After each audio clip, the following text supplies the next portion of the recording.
they get a knock on the door. It's the cops. I end up running through the apartment, Supermaning off the patio. I'm in just my boxers, and then I'm running down the street in my boxers, get away, and realized at that point in time they had posters of me up in the cop cars for West LA, Pacific Division, LAPD. So ended up being on one of their wanted lists. Welcome back to Shoot Me Straight. Today, when Dave is not with us, he had to take off to D.C. This afternoon with Russell Brand to go to some Maha movement. So I'm sure he's having a good time up in D.C. Sense my sarcasm. But we have a awesome guest today, coming all the way from San Diego, California, my old stomping grounds, Anthony Autry. Yes, right? sir. Yeah, Yes, sir. so we ended up, obviously, you reached out, hooking up through Isaiah, and then I was looking up, obviously, what we do nowadays. You look up the social and try to see what they're about. And I was like pleasantly surprised, man, about the stuff I was seeing on your Instagram and the stuff that you're preaching, which we'll get into and everything like that. But for the listeners out there, to give a little bit of a background, like where you're from and everything Sure. like that before we get into the nitty gritty of the stories. Absolutely. Yeah, I appreciate it. Thank you. It's an absolute honor to be here. So really appreciate that. And you saying that about my content means a lot. So I respect that. I mean, Thank you. Yeah. So originally from Los Angeles, actually was born and raised in the Pacific Palisades. I think everybody kind of knows the Palisades now after unfortunate incident with the fires. Quote unquote fires, but Yeah. so it was a pretty like upper middle class upbringing. Father owned a construction company. He's a Sicilian guy. Family's from back east, so of course he owns a construction company. Yep. Is he originally from Northeast? Yeah, I was born in New York. Came out at an early age. Okay. Parents divorced, and so about 7 years old, Christmas Eve. They tell me they're getting a divorce, and so woke up the next morning. Mom was downstairs by the Christmas tree. Dad wasn't there, so Merry Christmas. Merry Christmas, Yeah. Jeez. So, and but it was real healthy. Never saw my parents argue. Never saw them fight. So it really came as a big surprise. I realized today, the trouble started pretty abruptly after that. That same year, got kicked out of the private school that I was going to. Went to another private school and got kicked out of that school the following year. And after that, ended up going to the first public school, which was like 5th grade. Okay. So You think all like that trouble you were getting into, you're just not processing the parents' divorce probably had some. I was doing okay, but I think one of the things I remember most was catching wind of the first school I got kicked out of. They were like, oh, his parents are going through a divorce, be easy on the kid. And so they were easy on me. And I realized like I had a get out of jail free card. Oh yeah. And so I just took it and ran with it. It wasn't like I said, never saw him fight, never saw him argue, wasn't physically abused or anything. So, I mean, like I was okay. But so that happened, got kicked out of the first school, used that. And then by the time I got to the public school, I was actually in the Boy Scouts.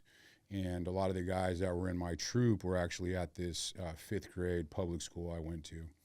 And they were kind of the cool kids, and I didn't really feel like I was one of the cool kids. So I really started to do what these guys were doing. That's when I first started smoking weed, drinking alcohol. These are the Boy Scouts? Yeah, these were So it was Troop 223 out of Pacific Palisades. So like upscale. Infamous 223, yeah. Yeah, it was like, when we went to Catalina Island, we had all speedboats and everything. None of the other troops had speedboats. We were like, had it going on. Yeah. But yeah, we were smoking weed, drinking alcohol, and it progressed pretty quickly after that. Got into pharmaceuticals, hallucinogenics, and sorry, I'm just cutting you off. Always, please. So how old were you when you started smoking weed and doing all that? 5th grade, so okay, it's 10 years old. Dang. Yeah, I thought I was old, and I look at 10-year-olds now, and I'm like, man, that's not old. That's Yeah. I was the same way. I think the first time I smoked weed was in 5th grade as well. Okay. Yeah. All right. My parents weren't divorced, but I had a very similar attitude. I think I got kicked out of every school almost that I went to, just because I bounced around. We moved every 2 years, so I think I had a lot of pent up anger about that. So I just would take it out wherever I went. But yeah, drugs were introduced early on, and yeah, I did have some anger about it. I didn't really lash out with physically too much at that young age. My father, has been big in martial arts. He was hooked up with like Ed Parker, which was big with Kempo karate, which back in the day, that's like when Elvis got involved in like martial arts. So it was like Elvis was there. My dad was a part of that. Ed was like, all right, Jack, they wanted them to spar together. And he's like, all right, Jack, just don't punch Elvis in the face and stuff. And so, moneymaker. Yeah, right. So got into martial arts at like 3.5, started pretty young, got into competitions, stuff like that. So, I didn't really, I knew that I had some skills, so I wasn't really worried about any of that. But again, I just want to be part of the cool kids. And I think that was the biggest, looking back on it now, I see how influential it is, the kids you're hanging out with, so I'm working on being a parent today, not yet, but I'm going to be scrutinizing the friends, it's, yeah, that's a tough one, man. I have 3, 2 are out of the house already, and then I have a 16-year-old son. And okay, yeah, that's something that you always have to like sort of keep an eye on. But at the same time, I find myself, because I know, like, especially my youngest, the kids he's hanging out with, I'm like, they're no angels, right? And my son's takes after me. He's like a carbon copy. But at the same, like, you got to find that fine line between, hey, you can't hang out with these guys, and then also sort of accepting, like, okay, you can hang out with them, but give them that talk, like, hey, don't do this and this. And at the end of the day, I find myself, I'm just like, when he goes out, I'm like, all right, man, like, I've given you the guidelines, and it's just like, Jesus, take the wheel. Amen. Yeah. I agree. I think, I think it's important, we're raising, it's raising men, and it's giving them giving them the responsibility. I think, if a kid's old enough to, make their lunch, they should be making their lunch. If they're old enough to do their laundry, they know how to do that, then they should be doing their laundry. It's, giving them enough responsibility. But again, also something I think that's super important that I realized today, just through my experience, is how influential both roles of parents are in the home. Like, both parents need to be in the home. Yeah. Like my father, he was around. Initially at first, he wasn't, there too much or very much, but eventually he would be there taking us to school a few days out of the week. He was there on the weekends going to because I played all sports. So he would be there, take me to the park. We'd play catch, batting practice or whatever the case may be. But still, him not being in the home was a game changer, man. Like it just, because what do you think that is, like, why do you think that there must be like up 2 parents in a home, or you know what I mean, that for the betterment of the child? Because obviously there's a lot of people that were raised by single parents, right? And I agree with you 100% too. Like, I think there needs to be 2, because both the women and men, they balance each other out. 100%. Right? Not all parenting styles are the same, and not both genders don't parent the same way either, but they both play a role, like an important role. 100%. And I think say there is a separation in the kids with a mom. It is a challenging time, and so I think regardless if it would be the father or the mother, I think they want to kind of make up for this situation and kind of make the situation as easy for the kid as possible, because it is a tragic situation. And so I think that extra kind of grace, or whatever you want to call it, can kind of give kids too much leeway, and it just kind of, those first 10 years are so influential, because once it was like, then I got into smoking weed, and then it was like, all other things, everything except for I stayed away from meth and heroin by the time I was 13. And how did the pharmaceuticals get entered into the equation? It was just initially like it was smoking weed, so then it would be like, pills weren't that big of a deal, so like it got to pills, and then it was like acid and mushrooms wasn't that big of a deal. So it's like and then maybe it was just a few of the different people that would be coming at those circles, different circles I was getting into. They would have other things like, cocaine, stuff like that. But in that neighborhood, it's a wealthy neighborhood. Yeah. And so the kids had money. And so a lot of my friends had older siblings. And that's how kind of a lot of this stuff was. It was the older siblings that got us smoking and stuff like that.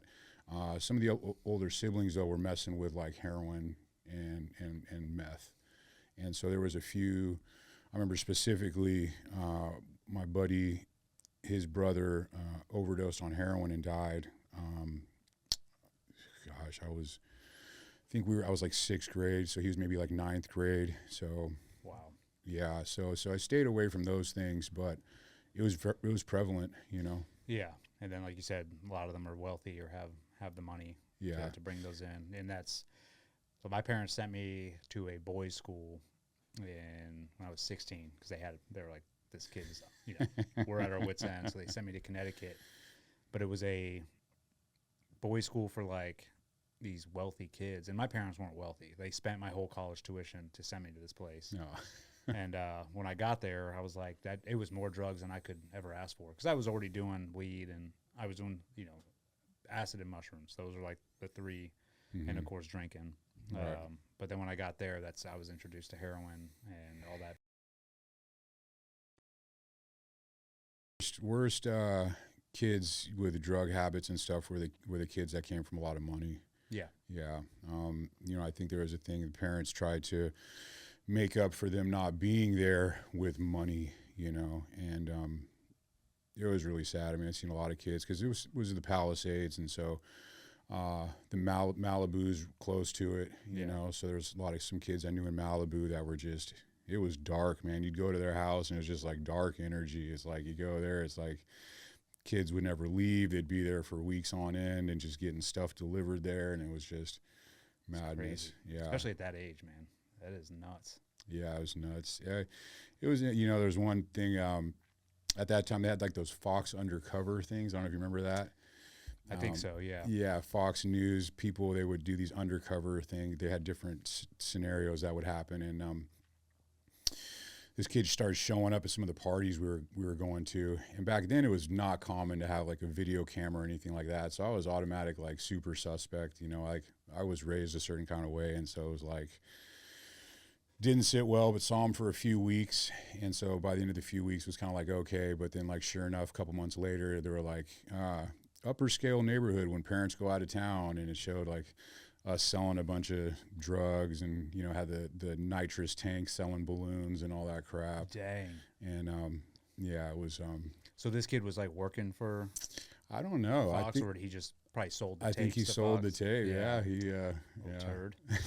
So yeah, it was wild. It was interesting. I made it through middle school without getting kicked out. Went to Palisades High School. That was a charter high school. So there's a lot of, it was about like 70%, I'd say more than that, probably 75% bust in from all over the city. So there's kids from all the way out from Compton were coming to school there. Played sports, was playing football mostly. So got along with everybody though, so. Yeah. And then it progressed from there. I skateboarded a lot, man. So was heavy into that. And, but around high school things, at high school, my mother was dating a guy. They ended up getting married, and so they relocated to Coronado. I moved in with my father, and so at 17, I was out on my own.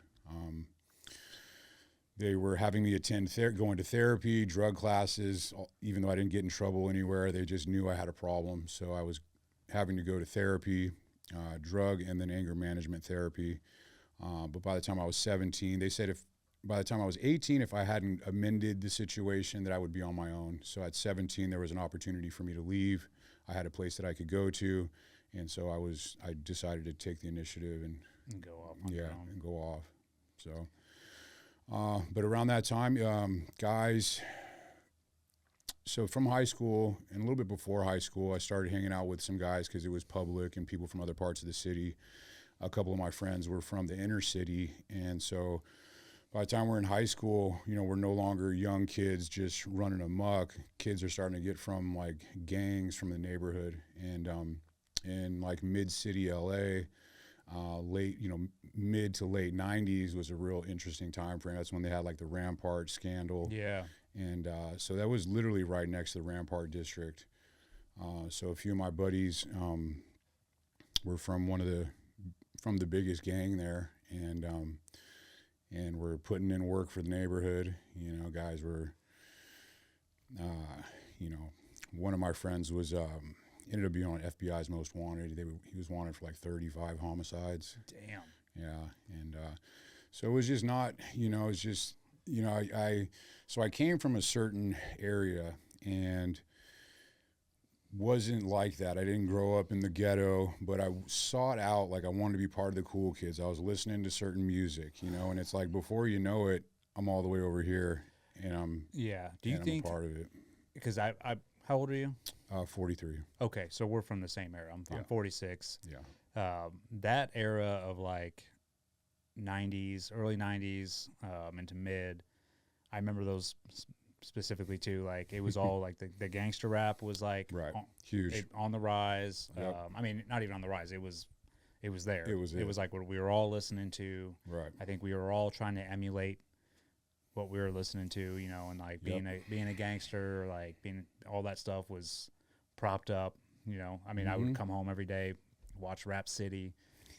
I was fully in on it too, and like that's Right. I mean, and I don't, and I'm not in any way, shape, or form blaming the music or blaming any of that for our actions, but I think it did have an plays a part. influence. It Yeah, plays a there's part. an influence It on that, does. especially during that time. Mm-hmm. Because I mean, I moved from DC to Indiana when I was in high school, freshman in high school, and so I came from DC where I was the minority. And there was some real gangs going on there. Yep. And then when I moved to Indiana, and this was around 92, 93, Okay. it was I went to this all white, it was like almost all white school. So it was like completely what I wasn't used to, but I remember thinking they're all trying to act like They're hard. they're black and they're gangsters and everything. It was that time. It was that era. Yep. Yeah. Yeah, so it was, it was a real shell shock. It was, a couple of guys were coming up missing. Some guys were getting locked up for the rest of their life, all sorts of stuff. Mm-hmm. And so I was dating a girl, and she had wanted, a few of my friends went to Arizona graduated high school, got my diploma. So I was playing football. Played my junior year. Was doing pretty good. Went to a running coach, chopped like half a second off my 40-yard dash time, and coach wanted me to play D tackle. I wanted to play like outside linebacker or tight end, and he wanted me to play defensive tackle, and I just didn't want to play that position. I was able to handle it, but just didn't want to play that position. So I made a huge mistake and decided not to play my senior year because I didn't want to play that position. Mm-hmm. So, message to any of the younger men out there, if you're playing a sport and you're playing a position, coach wants you to play something, just play that position. If you got the talent, you'll move forward. And that was a big thing that I would have done differently. So had to share that right there. And Yeah, well, I'm sure what is it? Because you decided not to play, then that freed up the rest of your time for no good. 100%. Yeah. And then so that I fell into doing things that I shouldn't have been doing. But did graduate, got my diploma. Shortly after I graduated, I ended up leaving California, went to Arizona, and just did the geographical change. Took my habits and my addiction and all that stuff with me there. So I went there with the intention to go to school, but was there not going to school and just partying. Tucson, U of A, huge party school. Yeah, so, that's what I've heard. Yeah, and so another life lesson was learned there. Was at a college housing complex party, was drinking. Back then it was cool to drink like a whole Hennessy fifth. So I there's a rap song about it. And so did that. And somebody gave me my keys back, one of my friends. And so got in a car accident leaving the party, shattered my calcaneus bone, my ankle bone, and had to have reconstructive surgery on it. Didn't do my physical therapy as well as I should have, and so now today I still walk with a limp. It's been something that I've suffered with for the last 20 years. Yeah, how old were you when you got in that wreck? I was about 21. Okay. Yeah. So you were on your own. Yeah, I was on my own. Did you have insurance? No, girlfriend had left at that point in time, had bought the car from a buddy whose dad had a lot. And so I was working a job, hadn't gotten insurance yet, had the car for like 3 weeks. I was just driving it to and from work. And this party came up. And so I finally was like, all right, I'll go to this party, you know. Yeah. And went to that party. Sure enough, got in the accident. And it's a whole lot of just had my dog with me. Got out of the hospital a few days later. Called my buddy. He went and found my dog at the vet at the kennel. Took him to the vet the next day. A couple days later, I hear a knock on my front door. I say, "Come in." I got a big bong there and a bubbler, and I'm smoking a joint. And come in a couple of the deputies. And I'm like, "Yeah, come on in, I guess." And they were like, "Oh, we're here to arrest you for animal cruelty." And I'm like, showing my paperwork, like I was in the hospital up until this day. Like got the dog the next day. The next day he's at the vet, and he's like, "Okay, we'll just show that to court." And I was like, "Okay." So I go to court, because they saw I was like, incapacitated. I would just I shattered my right and broke my left. So they were like, "Okay, we see what's going on." Go to court. Long story short, I fight it. I have to come back a few weeks later again and show them the paperwork. They're like, "Okay, yeah, I see that you were in the hospital, et cetera. We'll leave the case open." And I'm like, "Okay, well, where's my dog?" And somebody was telling me if they have a pit bull or a Rottweiler for more than 3 weeks, they put the dog down. And so, I started going off on the prosecution. It was a bunch of women with short hair, and I was just like, before I can prove my case, you guys are gonna put my dog to sleep. I'm like, something's real backwards here with this system thing that's set up. So yeah, you guys are accusing me of animal cruelty, yet you're gonna put my dog down. Yeah, before I can prove my case. Yeah, and then and then you see that it's not. It was like I lost it, man. I started going off on the judge, and they were like, he was banging the gavel and everything. Order in the court. Yeah, it's unfortunate, but I just. Again, I made a bad choice. I made a bad decision. I shouldn't have been doing what I was doing. I shouldn't have been drinking. I shouldn't have been driving. And happens in a split second. These decisions we make can have these huge impacts, and the people or animals that are around us can be affected by it. So yeah, just and so I decided to leave Arizona. Took myself and all my bad habits to Texas. I was in Austin for. Moved there. A buddy of mine was there. Went there with the intent to go to school. Again, didn't go to school. Just found myself working. Started working for a sales company. Did pretty good. Brought the sales company to being one of the top earning offices. Was going to come back to LA. This was over the course of 4 years. They were opening offices in LA. I was going to do that. They ended up giving the office to somebody else. They wanted me to go to Modesto, and I was like, I'm not going to Modesto. And so I chose to come back to San Diego. My brother had started a construction company. And so I came back to San Diego. I'd been gone for 6.5 years, wanted to be closer to family. Yeah. And so things were pretty good. When I met my brother, got hooked back up with him. We were building a lot of commercial and residential stuff in San Diego, some salons, some homes on the island. And ended up getting up into my father came out of retirement, was working on a home in Bel Air. Hey, what's up, guys? So today's episode is brought to you by our proud sponsor, Elevated Silence. This is one of my favorite sponsors, not only because Jim Hood is a very dear, close friend of mine. He's been on this podcast several times, but because I am an avid user of this product. As you guys know, I love to go to the range. I love to train civilians and law enforcement.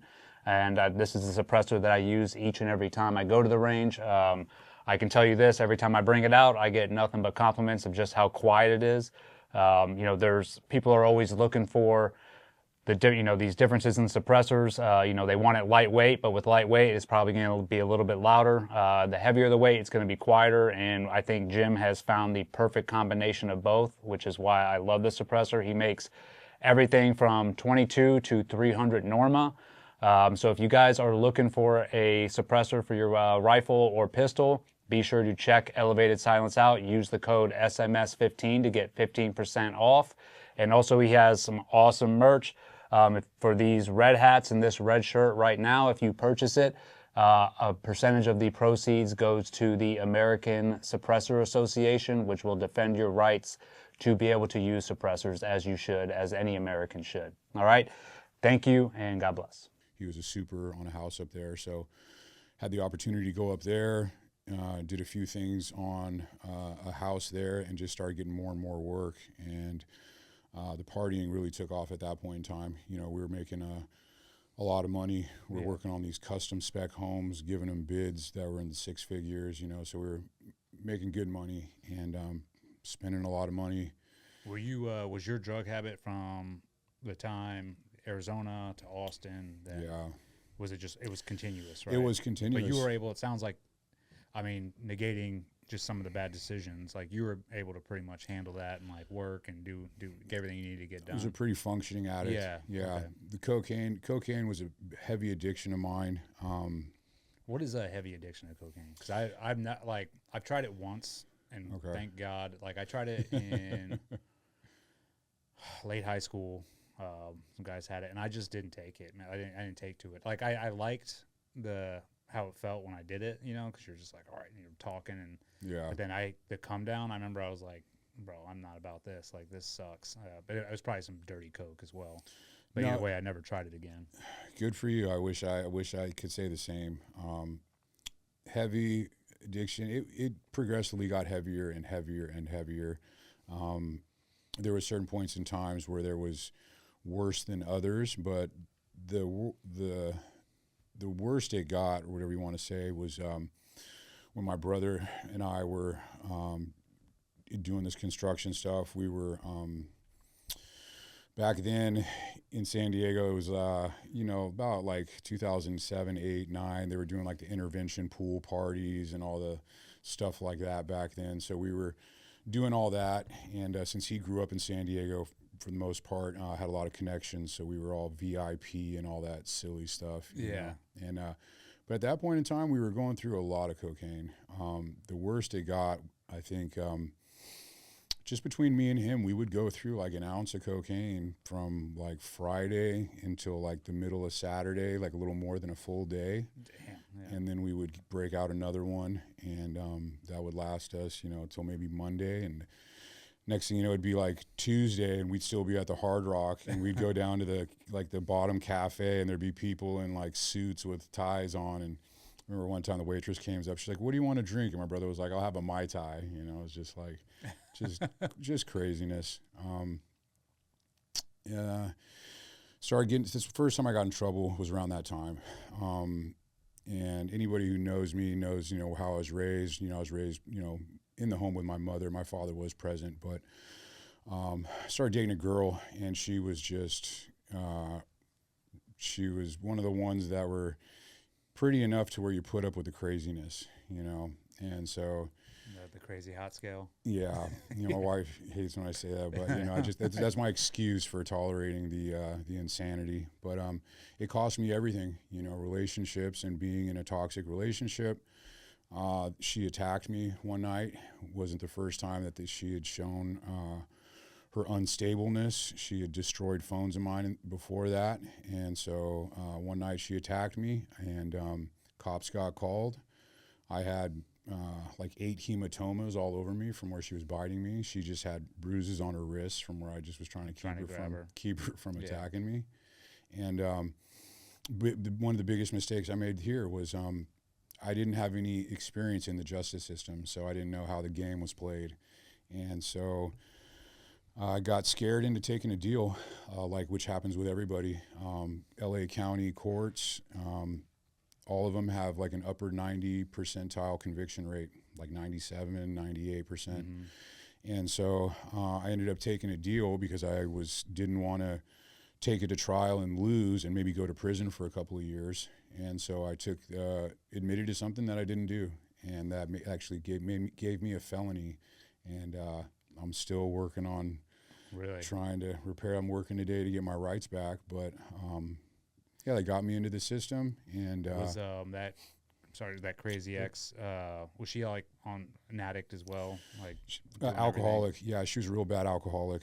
Okay. So she was super intoxicated this day, and had destroyed another phone of mine, was attacking me, and I had to jump actually off the balcony, off a second story to get out of there. And had called my dad because he was well aware of her and the situation. And by the time I land on the ground, the cops are there, and I'm like, thank you, God, help me, please. And my dad's showing up, and they were like, it was an unfortunate situation.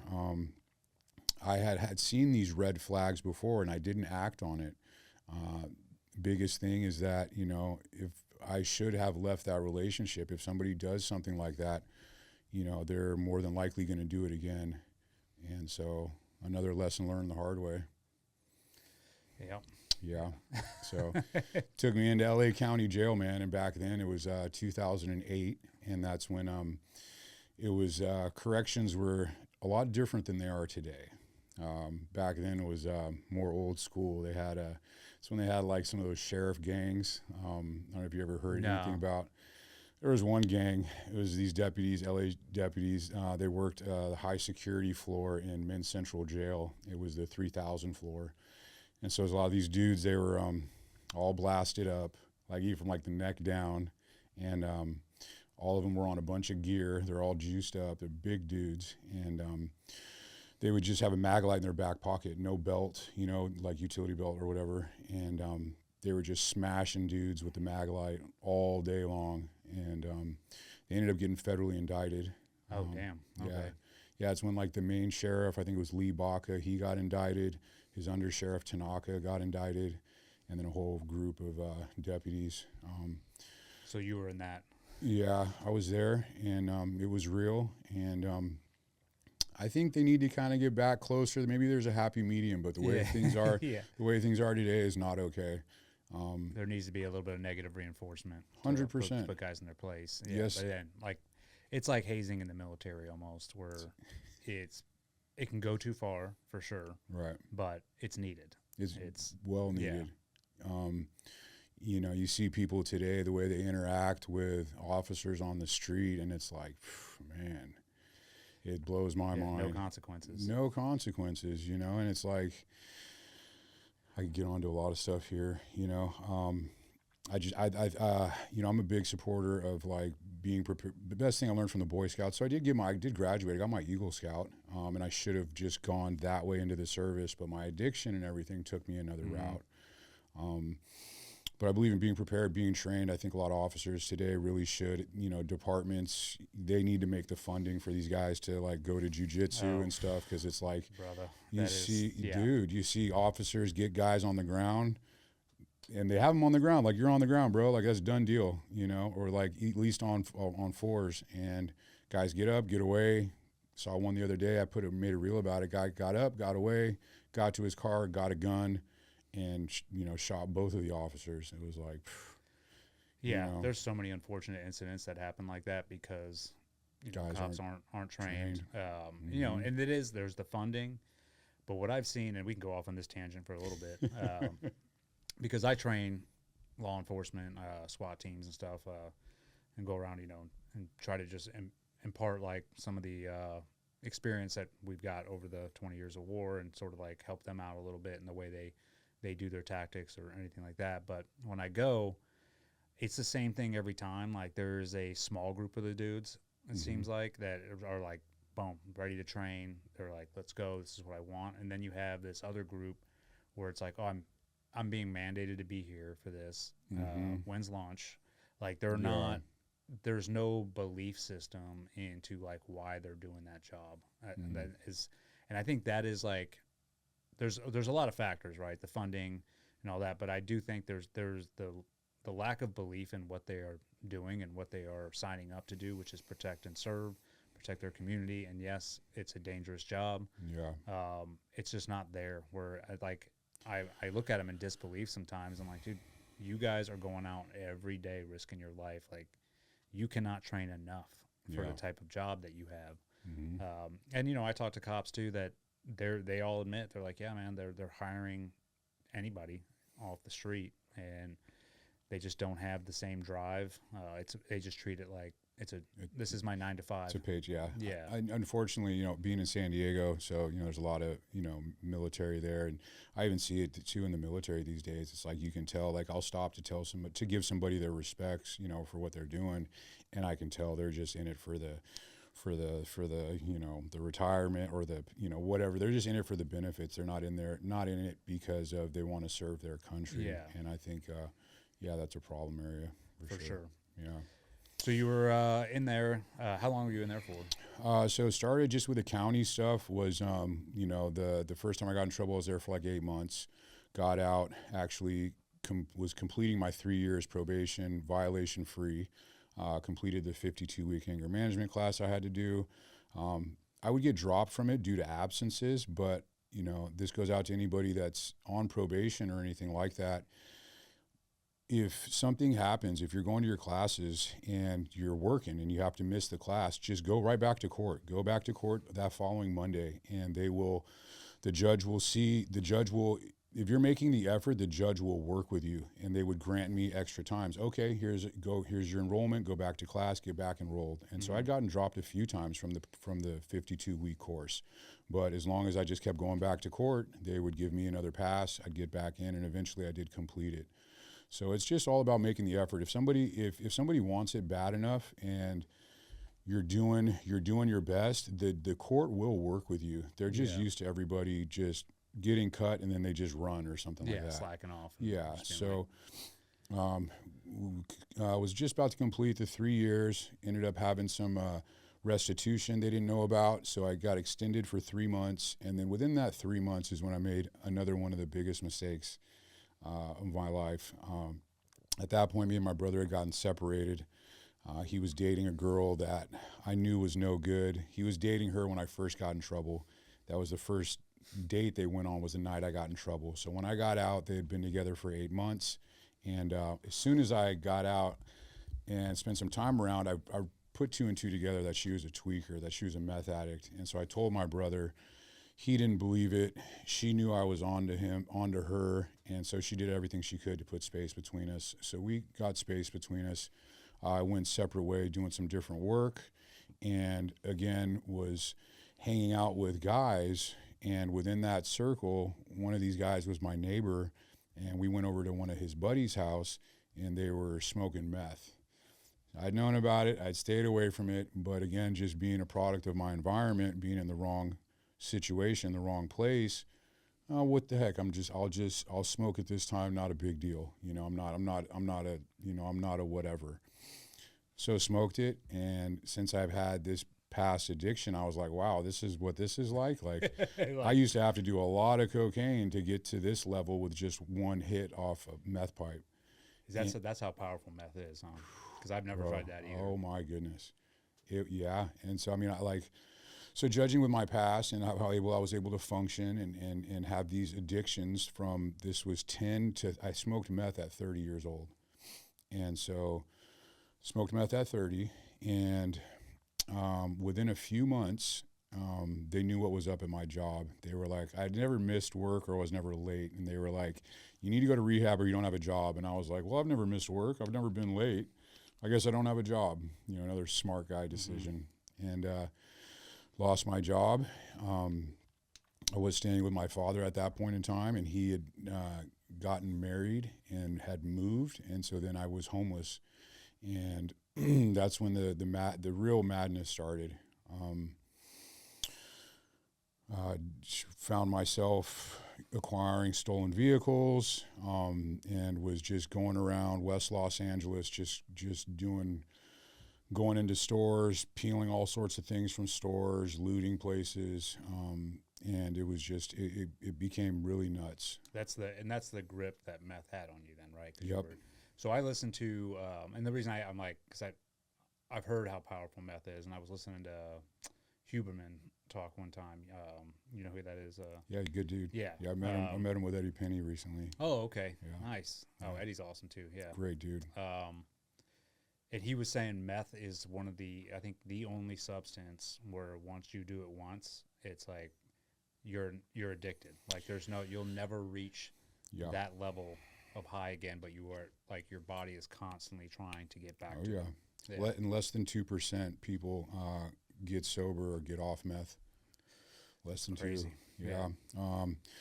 And so within a few months, found myself, there was a story I've told a few times. They're going to knock on the door. It's the cops. I end up running through the apartment, Supermaning off the patio. I'm in just my boxers, and then I'm running down the street in my boxers, get away, and realized at that point in time they had posters of me up in the cop cars for West LA, Pacific Division, LAPD.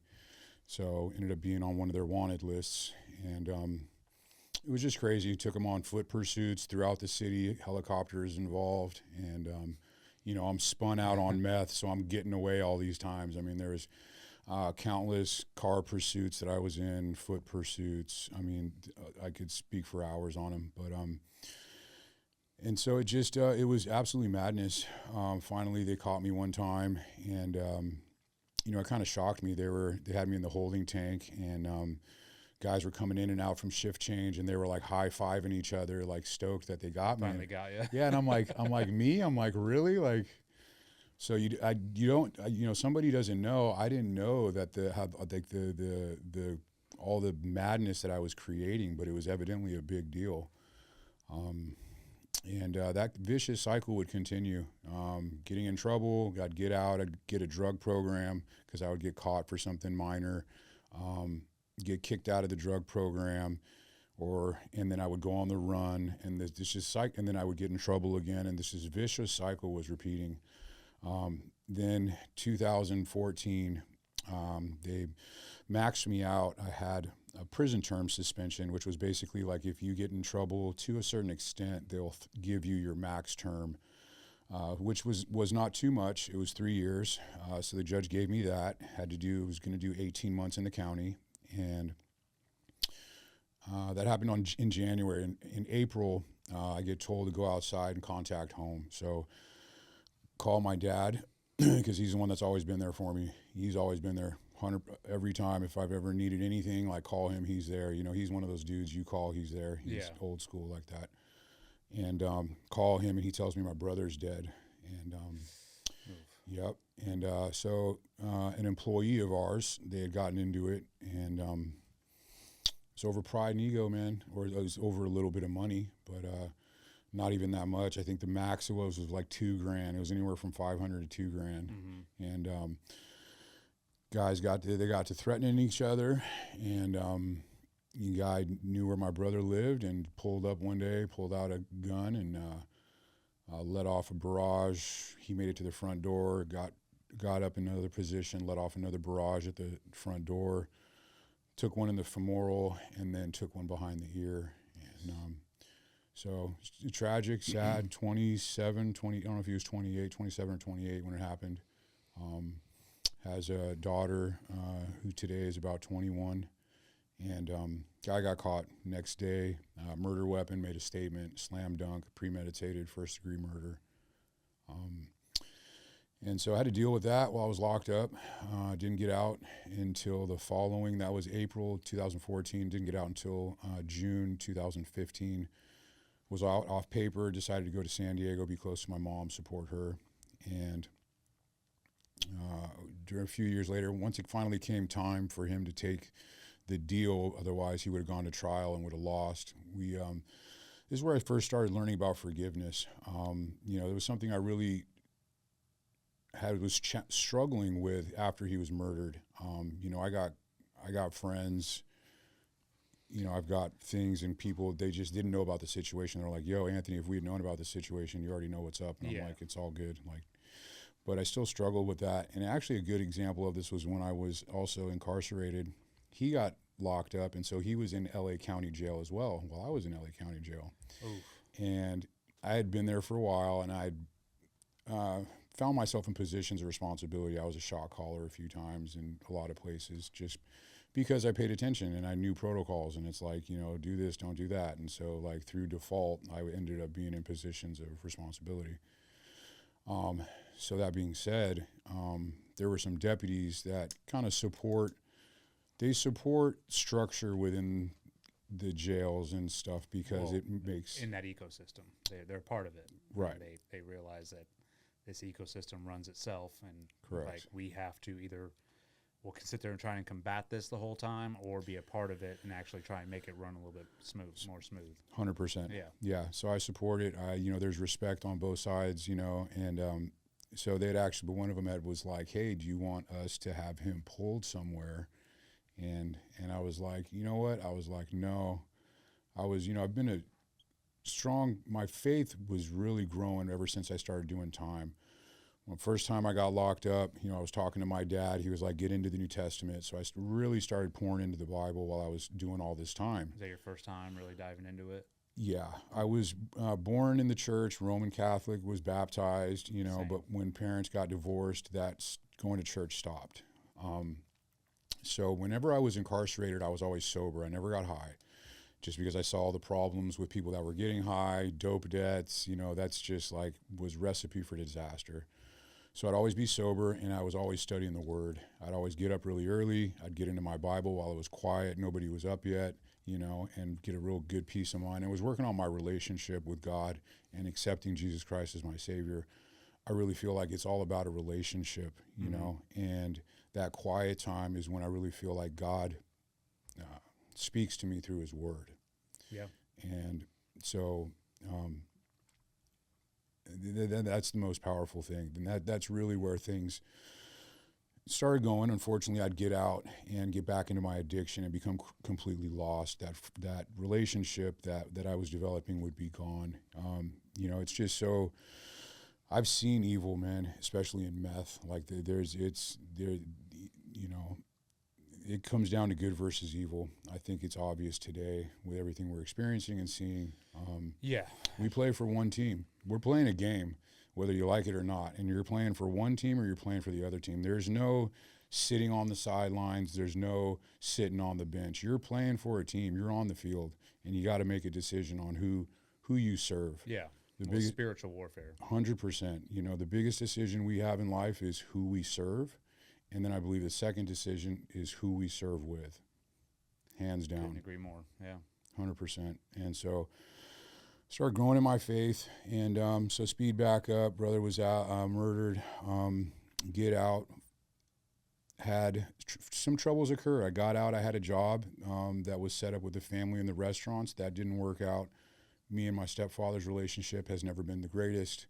I shot him in the head with a pellet gun one time. He fell into the jacuzzi, like all sorts of stuff, But it's both ways, I think one thing that really hurt me and my brother was when they decided to get married, they went off to Greece just by themselves. That was kind of, I didn't see that, didn't agree with that. A lot of my mother's family, she's from the South, they didn't like that as well. So it's been a challenging relationship. I'd like to say today, I think our relationship is better. But so that being said, there was to work with the restaurants. It didn't work out, which things happens in life. Challenges occur, and it's like I think that you can't fall into old patterns and old behavior because a problem occurs in life. It's like things happen. Life goes up and down. So, But I made a huge mistake, and I went back and I started using meth again, and it's just all it takes, man. And then San Diego starts getting turned into a movie scene. Crime all over the city, selling dope. And finally came to a head one day. I was in a stolen car and get in a high-speed pursuit and almost get away. Ended up took him on a high-speed pursuit from downtown San Diego. It was like Friday at 5:30 p.m. Like people everywhere, cars everywhere. Yeah, that's it's busy. Busy season right there. Or Yeah. Busy time of day. That's when everybody's going back from work. I'm in this Audi. It's like all tricked out. So I end up taking him on a high-speed pursuit. I end up getting out of downtown. I get on the on-ramp. That's what's the name of that street? But you get on and then you're right on there, and like the first exit is Sassafras. So I make that straight on-ramp. I get on. Some guy turns into me. I get a flat tire. Get off on Sassafras. Get off. I'm running. I start hopping fences. There's a swarm of cop cars. There was they knew I was coming because I had been driving on the shoulder from Claremont all the way to downtown to pick up a car on Friday. So people had called it in because when I first came into downtown, there was a swarm of cop cars, probably like 7 or 8 of them. And then by the time I was on the freeway and pulling off, I was doubling back to go run across the freeway. There was a line of probably at least a dozen cars. But anyways, I find a crawl space and I get under a house and almost got away, but they found me eventually. And so that was my clean date. It was October 5th, 2018. Found myself in the back of a cop car again. Found myself in a jail cell again. Holiday season's coming up again. My brother's birthday is remember the 5th of November. And so I just got tired of it, man. I was like counting holiday seasons. The worst is being locked up for the holiday season. Oh, yeah. Yeah. So it was like I got to like 3 out of 4, 4 out of 5. I was like, I'm done counting. Was going to a church service in there, and this guy Paul was doing the service. He was like a longshoreman, and he just had the Holy Spirit like blasting full tilt. Actually, like broke down. It was the first time I ever broken down in my life. Was in that church service, and took it back to my cell. And again, I'd always was working on my relationship with God, and it was almost audible to where I heard him say like, I have something better for you, you know. And I was like, okay, I'm done. Like I've tried this thing every which way, you know, I mean, ever since I was a young kid, you know, and like I was pretty successful, I guess you could say, if that's successful with it, but, you know. Well, you made it that long. Yeah. Yeah. I suffered that long. Yeah. And so I just made a decision, and I just was like, okay, like I'm done, God, like I'm done. And I was like, all right, God, it'd be cool to get a program. And so sure enough, I was going to court. There were some signs that signs given to me by God that he had my back. And there wasn't a deal to get a program on the table, but the judge was like, I feel like offering him a program. He's like, how do you feel about taking a program? I was like, man, yes, 100%. Took the program, was doing great. Was getting ready to complete the program, and U.S. Marshals show up and said they had a federal indictment for me. And so had to go back and do some time. Took responsibility for it. I knew how to do time, and I just was playing for God, playing for the good team. And it's like sometimes bad things happen to good people that are followers of Christ, Yeah. I feel like I don't like the word like bad things happen to good people. I feel like God puts something in their lives, like you said, like I have more for you, and at a time you can probably be like, dude, why is this happening to me? This is bad. But then if you are faithful to Him and believe, like completely 100% believe, like, okay, Lord, like whatever your will is, I don't know why this is happening to me, but I have faith that you are watching over me. I'd say 99.9% of the time, something beautiful flourishes out of that, right? Well said. You're completely correct, and it did. I needed to go back into the desert and spend more time with our Father, Yeah. And so, and that's exactly what I did, and I really worked on my personal development. I just read, this was during COVID, so I mean, there was a point in time where we were locked down for like 7 or 8 months, and I just read all day. I think it was like, I counted something like, it was like 73 books within that time frame, and they were all like self-help, nonfiction, personal development stuff, so I just really chewed on that. Got in good physical shape, was counting my macros longhand in federal prison, got the math equations for my numbers, got the numbers from the kitchen of all the food, tracked it. It was the first time I'd made like a SMART goal for myself. Yeah. And so did it, and I wanted to get under 10% body fat, and so was actually in a program within the federal prison at the end of my sentence that I got. It was called RDAP. It's a residential drug abuse program, and so it was at the end of my sentence. It's about a year program, and I had just been on this path of betterment. And so when I got into the program, it just fit. It was a bunch of CBT classes, stuff like that. What's CBT? Cognitive behavioral therapy. Okay, yeah. Yeah, so, yeah. And so it was a bunch of classes, and I chewed it up. I actually did the work. I enjoyed it. I was picking there was one of the counselors there had his master's in something, and he'd been there for 20 years. And so I was like, I want the info in this guy's brain, and so I would just pick his brain on like, why would people come back? Who came back? Who were the people that didn't come back? Why didn't they come back? And I'm just getting all this info from him. And I think the biggest thing he conveyed was that guys come back when they don't have a plan. Yeah. You got to have a plan. And there's a lot of other numerous things there, but that was the main lesson there. And so, what was the So you're in federal prison, right? What is the difference between county, or where you were, and then federal, as far as like being on the inside? So county California is very unique California politics. So it's said the structuring very similar to the military. For county, LA County Jail, and then Orange County is pretty structured too. San Diego County is pretty structured too. LA County is pretty notorious, and that will carry also to California state prisons. The politics in there, everything's segregated by race. Automatically. Automatic, right. Off the rip, standard issue. You can, like if you're a white guy and you're, I'm not sure, things may be a little different. Last time I was in there was, maybe 2015, 16, but things changed, but still for the most part, like you would maybe have a chance, you could maybe run with the blacks if you're a white guy and you're from, a black gang. But when I was there, it was the white guys would have like a green light with the guy. And so he'd get smashed out, beat up or whatever until he's pulled out of the unit.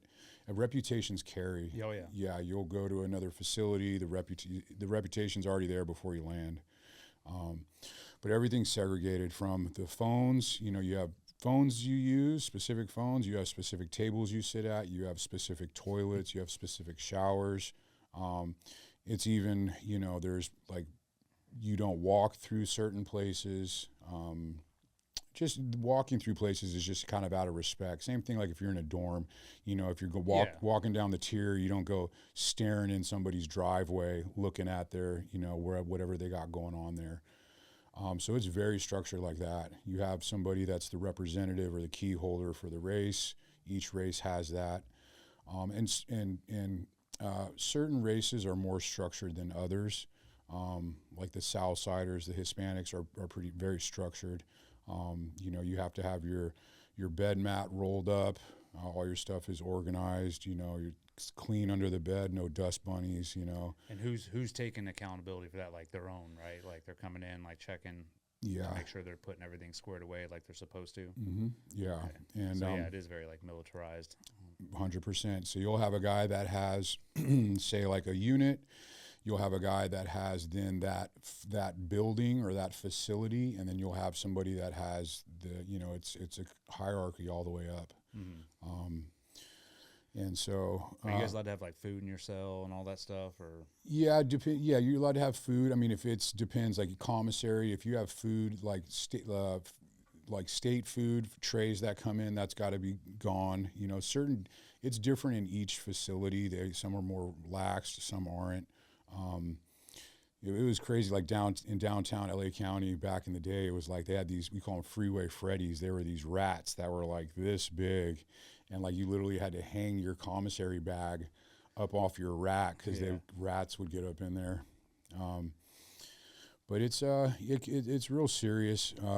The state prisons, and even the federal penitentiaries today, it's a dangerous place, man. It's everybody's stabbing the heck out of each other all the time. And that's where I was. That's why I asked that question. Like, going to Fed, it was like a step up from. It is, but the feds are different. The federal penitentiaries are a whole nother level. That's like people are getting stabbed all the time. All the time, they're always on lockdown. Like Victorville is a pretty bad. Oh yeah, that's pretty notorious. Mm-hmm. And so I actually went to a medium. They were pretty graceful with me. I don't know. They look at everything. I think they had seen that I had been on the straight and narrow. So I had high points, but they gave me a management variable, and I went to a medium. But if I had gotten in any trouble, I would have gotten transferred to a penitentiary. So, but I wasn't getting in any trouble. But the medium I was at was different. You still have certain tables, but in county or state, in California, you don't play cards with other races. You don't play games with other races. You don't play basketball, anything like that. It's segregated down to that. But in the feds, you could play cards with other races. At least in the mediums, you can. Mm-hmm. I'm not sure at the penitentiary, but In the medium, you could play cards, you could play games, you could play basketball with other races. So another thing that was, I just kept my blinders on, you know, because things were a lot different. I didn't get into any positions of responsibility while I was in the feds. Yeah. It was like a lot of guys from California, that's kind of a no-no because it's just so many things are different, you know. But there were sex offenders in the unit. How were they treated? They have to stay in their cell, so they can't come out and hang out in the day room. They were left alone for the most part, but they had to still stay in their cells in a unit. Yeah. Are they protected? If you touch one of them, it's a hate crime, and it's 5 years. Yep. 5 That's years. what I was, yeah. That's how. So I was locked up in military prison. Okay, that's right. Yeah, 9.5 months. Nothing right. close to like, you know, the time that you did, but you know, there were some similarities, and like that's how I know it's like, yeah, you're a different ecosystem. That's what I try and tell people. I'm like, once you get in there, it's like you need to adapt and start trying to survive, like in some form or fashion, because that ecosystem doesn't care about you. No. It's like you better get in where you fit in, like Too Short, and like start working Follow some things out. protocol. Yeah. And yeah, I remember. So they had the one I was in was mainly sex offenders, pedophiles and everything. And like, they had me in solitary for a while when I first got in there, and then they were like, "Hey, we're going to let you out into GP, general pop," and I was like, "Okay." And they're like, "You know, you seem like you're not going to do anything." And I was like, "Yeah." And they're like, "Well, what is your take on pedophiles?" And I was like, I don't like them. And they're like, "Well, you can't get out of solitary then."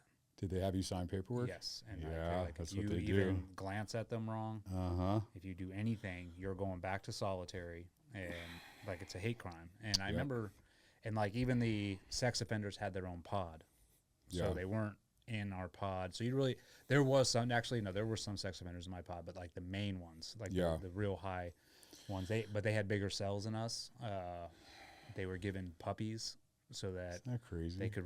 It was mind blowing to me to like what, you know, like, dude, how are they getting better treatment than anybody else in here? And I'm like, and they're known sex offender. Like, I got a good one. So I was in there, and you know, I'm working out like a beast, and so I ended up giving myself a hernia, and an inguinal hernia, and it's getting bad. You know, it finally is protruding out so far it drops down into my groin, and going to medical in the feds was, I don't know about but was non-existent. No, it's non-existent. Like, well, yeah, you requested medical.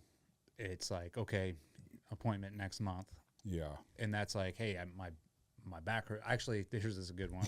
I asked for melatonin.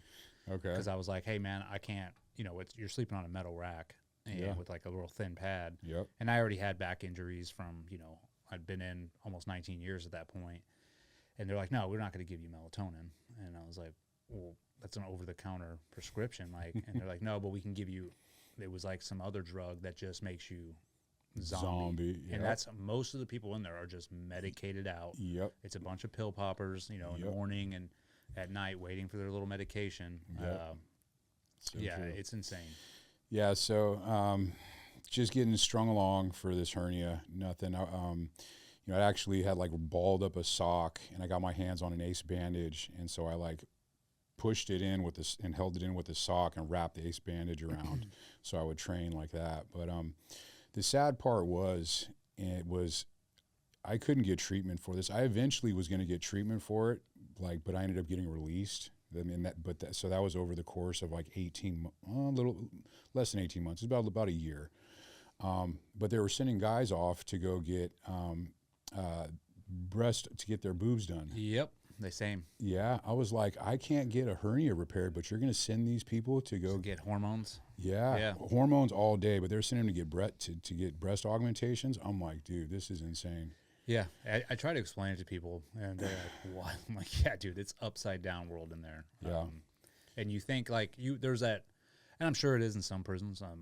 Like, you know, if you're a pedophile or sex offender, it's like you're gonna get killed when you go there. And what I saw was a complete opposite. It was like they get put separated, and they're treated special treatment a lot better because they're trying to heal them, right. And then everyone else gets shit on.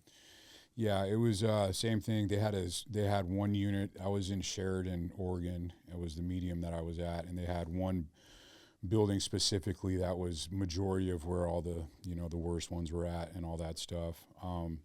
It was interesting too. Like COVID happened, and they I wasn't nobody was really supportive of it. They would come around with just even try and swab us, and I was in the cell, and I would always. The nurses would come into the unit, and I'd be yelling through the door, "My body, my choice." And like, they didn't like to hear that. And I'm like, well, what, you can use that, but I can't. Like, forced medicine, like that's against human rights, man. Like, so none of us would take it. But the funny part is this is what they were doing is they were incentivizing getting vaccinated. So we were locked down. We had no program. Like, we're not going to yard and everything. And they were like, okay, if units get to like 60% or 70% vaccinated, you'll get a movie. And if you if you get to 80%, you'd get a movie and popcorn. And it was like, and all this other stuff. Those movies played on Saturday? I don't know, man. That's how it was for us too. Same thing. Yeah, we didn't get any of that. The units that I was in were like the units were. They're like the regular kind of units, Big Meech was in my unit, notorious guy. He was a big time drug dealer and stuff. He was an okay guy. I don't condone stealing drugs. I don't support it at all, but well-known person. Yeah. So that unit with all like the SOs and them were like the only unit that got to like 90% or something like that. All the other units, we didn't get anywhere close. Nobody was doing it. It got to the point where they were trying to throw us into the shoe if we wouldn't take the swab, because they would come by and try and swab us, and nobody was. The shoe is like locked to the hole. They were solitary. So it got to the point where the captain would come down and was like, "If you're not getting swabbed, we're sending you to the hole." And so a lot of us would then just pack our noses with a vitamin A and D ointment. So like. Wouldn't try and I don't know what's on that swab. I'm not letting it get anywhere close to like touching my brain. So we were packing our nose. You would think like prisoners would at least have no, I don't want it. And they're like, okay, whatever. Like, even if it was like a real, because it was all bullshit. 100%. Right? But even if it was real and they're like, hey, you're going to die if you don't do this. And the person's like, no, I don't want it. And it's like, okay, well then whatever. We're not going to incentivize you to like try and take this. It's your choice. Yeah, it was wild. I even had I had gotten my complete upper arc implanted before I went, like 2 days before the marshals picked me up. So it was a softer composite.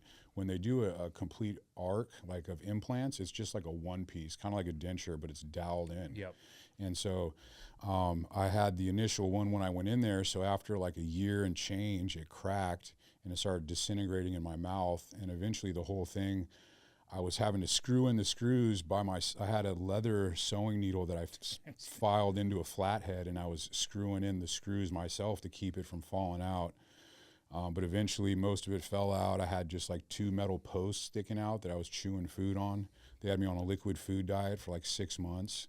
Don't fix the teeth. Just keep them a liquid food diet for 6 months. Yeah, it was crazy. They ended up taking me off, but I took it to court for like a compassionate release or anything. They wouldn't even let me go to the correct implant place to get it fixed. I got all my stuff transferred from San Diego to the local office. Nothing. But so soon got out and went to a halfway house. And that was one thing I'll mention. When I got out and get to the halfway house, my mom was waiting for me. I hadn't seen my mom in like 5 years, and it broke my heart seeing her in the parking lot, and just how much she had aged over those 5 years. You start getting up in years. In 5 years, somebody can kind of go from, she went from like maybe mid 60s to like 70 or so. And so it broke my heart, man. And it really just, there's nothing you can do about that. Time's gone. And so it's just, be careful of the choices you make, man, because you get locked up, this time goes by, and then you get out and people are maybe not here anymore. parents are older, your kids are older. So it's just, Yeah, life goes on. life goes on, man. And so I just, just want to share these impactful things to anybody who's listening, because, it's a very selfish thing. I figured that out. It was like, I'm not the only one that's doing time. Like, my family's doing time, Yeah. and I'm hurting my loved ones. It's very selfish of me to put myself to, that's what, because I put myself in those situations, in those facilities. And so I just, realized how selfish it was, and just saw, and so that being said, started doing really good. I had been on this track, bettering myself, doing all these things, all these positive things. Got a college degree while I was in there through correspondence, and I was in the halfway house. Show up to the halfway house. First night I'm there, some guy overdoses in the bathroom. They tell me 2 weeks prior somebody had died there because there are just drugs everywhere. They're all smoking that K2 stuff, smoking spice. Oh, yeah. Yeah, that's whatever they huge. get their hands on, probably. Yeah. And so, but I just started doing everything I was supposed to do, everything my case manager told me to do. And so I got home confinement quickly, which is like house arrest and ankle monitor. Got that and started working. I got a job in the Iron Workers Union. There was a lot of people in the halfway house that have jobs. They're good trade jobs. Guys are in the union. So if guys get out, like, if somebody wants to make a change, they can make the change. There are resources and all that stuff that are sometimes not the greatest, but if you have the urge to do something, you can do it, man. Like, trust me, if I was able to do it, anybody can do it, So I talked to a guy. He said, hey, just go to this Iron Workers Union, show up at the hall. So I just went there, talked to a guy. I had a little bit of experience in construction with my brother, so I'm working in the Iron Workers Union, starting off making good money, and was at home and was on house arrest. So I'd get up early. I'd get up at like 2:30, go to a 24-hour fitness, wonderful gym, and then I'd be at the yard, the Iron Workers yard, at like 6:37, wrench on iron all day long, which is tough. And then I'd go to jiu-jitsu in the afternoon and go home, sleep, get in bed, read, pray to God for my wife, to bring my wife into my life, and go to sleep and repeat. Did that for like 8 months. Started having some good things happen though. I'm starting to, my relationship with God is really strong.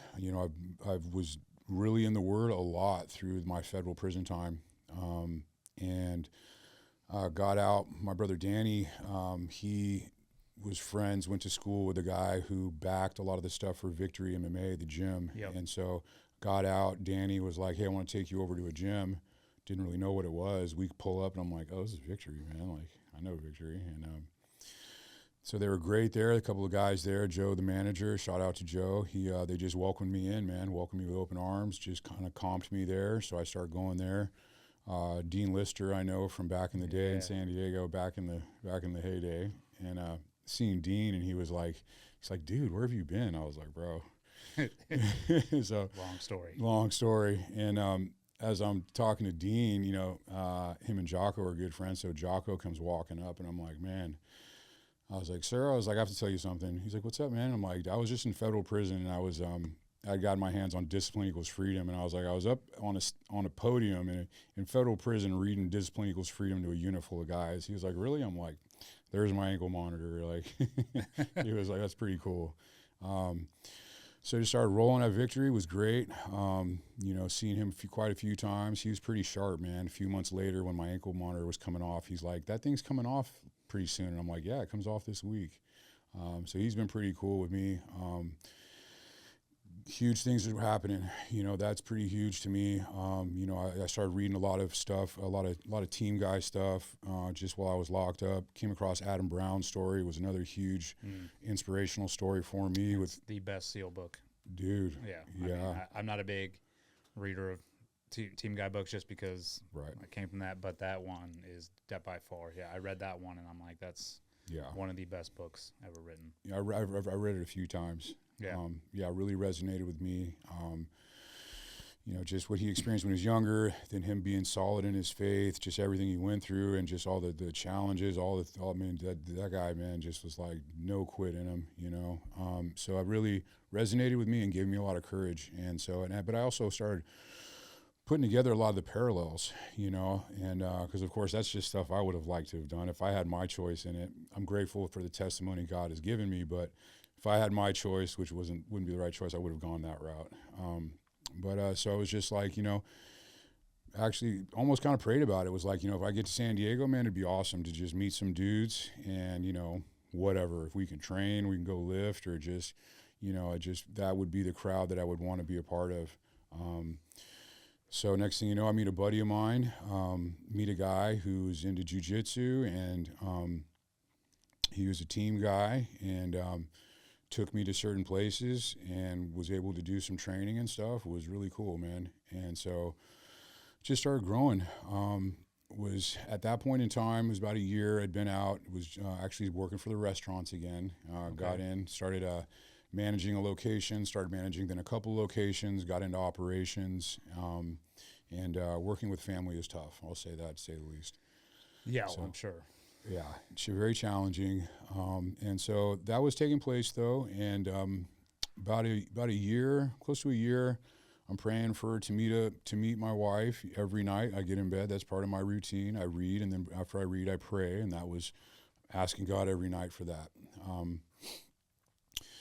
A guy starts talking to me. I'm at Victory before it caught on fire, and I'm in the locker room, and a guy's like, "Hey, like he's like, you own a restaurant or something in Coronado," and I'm like, what? I'm like, what are you talking about? Like, who are you? Like, what are you? He was like, I'd seen you there. I live there. He's like, he's a young business guy, and so I was like, okay, I can talk to this guy. So was talking to him, and he kind of told me about there's guys. He started hearing about me, and I came out with the mentality of wanting to give back, to be a service. Like when I got out, if I could talk to some at-risk youths, that's cool. Like that makes it all worth it. If I can help pass on my experience and get anyone to not go down the same path, job well done. Yeah. So he was telling me that there's guys helping other guys online. Was very, I took my program that I ran in prison, which was very structured routine, get up, brush my teeth, make a cup of coffee, stretch, read my Bible, study, journal, work out. Like I had very structured routine. I just took that and brought that out to the free world and was still living by that. And it's a very big part of why, I believe I've been able to make changes was just from being so disciplined. So he was telling me about guys online starting, helping other men. And I gave it a shot. I created I'd never been on social media before, got on Instagram, created an account and didn't really know what to do. So I just started documenting, showing what I'm doing, which was just working out, going to jiu-jitsu. Living that disciplined lifestyle. 100%. Yeah. And had started that, just started that, and I'm on some Christian dating apps because I don't go out to bars. I don't go out. The only way I'm going to meet anyone I would figure was I figured the Christian dating apps are okay, but the women weren't very Christian-like. I'll just say on that. You don't say. Nah, man. I was like, great. I was like, all right, God, I'm going to have to meet somebody at church. Like, this isn't working with my timeline, man, Hey, what's up, guys? So when I'm not doing the podcast, I'm doing a lot of traveling. I put on training all over the country for LE and civilians. I also travel a lot for my nonprofit, the Pipe Hitter Foundation. And as you guys know, travel, going back and forth can wear you down. But this past year, I have found the antidote. So let me put you on to Aquavita, Destin's premier IV therapy and oxygen bar. This place is owned and operated by a board-certified ER physician with over 23 years of experience, so you know your health is in good hands. Every IV drip is mixed to Board of Pharmacy standards and backed by CDC-level infection control. Whether you're dealing with a fatigue, a hangover, jet lag, stress, immunity issues, or even PMS, they've got custom vitamin drips and boosters tailored just for that. When you go inside, the place is pretty awesome. It puts you at ease right when you go in there. They have comfy lounge chairs, which are perfect for singles or couples, full group sessions. And you can even book the whole space for bachelor or bachelorette parties, race day recovery, or wellness events. While you're in there, they go the extra mile too. They'll give you blankets, sleep masks, earplugs, aromatherapy oxygen, all complimentary. And the best part, every visit includes direct care from the physician and experienced RNs, all focused on fast, safe, and affordable wellness. So if you're in the Destin area, hit up Aquavita. Your body will definitely thank you. And What church were you attending in San Diego? so I was going around. I hadn't really found a good. At this point, I was finding a good home church, but I was going around. I was going to like the Rock, which is a big church. We went. I lived 5 minutes from there. That's where we went. That's right, you did. Yeah, Yeah. yeah. Yeah. So I mean, the Rock was cool. I liked it, but It's pretty big. It's big, and Yeah. I want relationships. I want to meet, and so I was going to the Rock a lot, though. I was going to the Rock.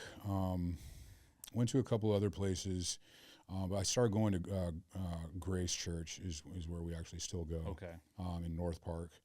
Yeah, so pretty good spot. There's a couple of team guys there. A good spot. Was going there, and so I'd had gotten off the Christian apps, tried one other last app, and my buddy, was that Hinge dating app, which is like more of a regular dating app, and I was like, man, I don't want to do this. But I just got on and I just blasted it. I was like, my faith's number one. I'm clean. I'm sober. I'm looking for a wife. Don't hit me for a hookup.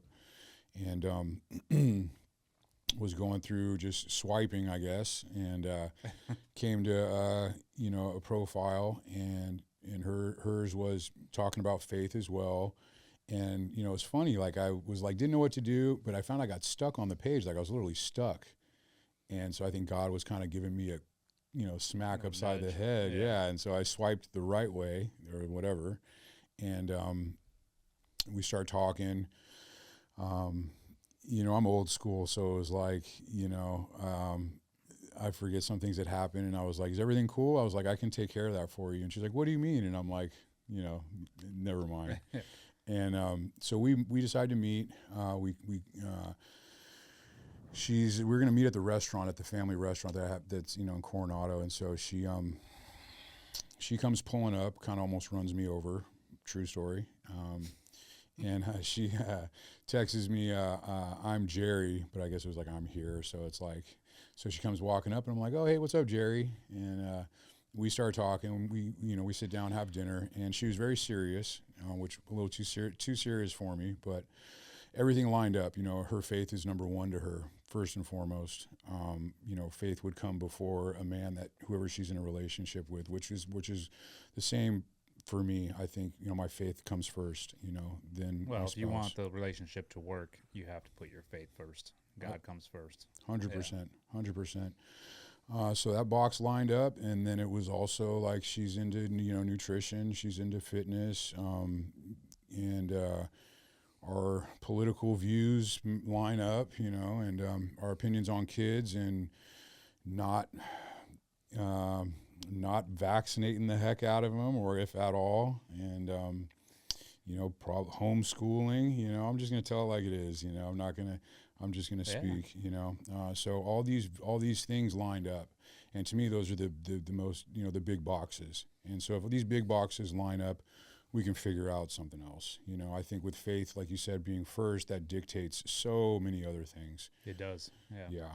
And so she was just a little serious for me, and so I was like, but everything lined up, and I was like, okay, then we'll continue this. So went on a second date. Second date, I told her about my past. After we had dinner and we were leaving, and she didn't bat an eye, bro. I was like blown away. I was like, man. I was like, she's great. She was starting to loosen up a little bit, and I was like, okay, there's a lot of potential here. And I was like, I have to tell her, because I'm not, I believe communication and being open and honest about everything is the only way to do it. Yeah. 100%. I was like, all right, this is a long shot here, man. I got stuff, but I told her, man, she didn't budge, she didn't bat an eye. She was like, oh, okay. I was like, yeah. You sure? You sure? I was like, okay. I was like, yes. It's a good woman. You got a Good unicorn. woman. Yeah. Oh, so it was like third date, we go on a hike, and she's, she's, as you can see, she's not, she dresses like a woman, and so third day, finally we go on a hike, and she had like hiking, attire on, or like gym attire, I guess you could say. And so I was like, it happened towards the end. We're going and we're climbing up this ladder, and I'm a man, and so it's like, you know, of course I'm a gentleman though, and I let her go first, but then I start climbing up the ladder, and I can't help but look up, and I'm like, okay, I'm like, God is good, man. Thank you, Jesus, you know, and you know, and so and so we dated for like 6 weeks, and I was already talking to my mom, and I was like, I think this is the one. She was like, okay. And so, like, 6th week, it was like Cinco de Mayo. We went to, you know, I don't know if you know the island, but like on First Street, you know, if you go towards the base, goes towards North Island, if you're on First Street, coming from Orange, and there's the base.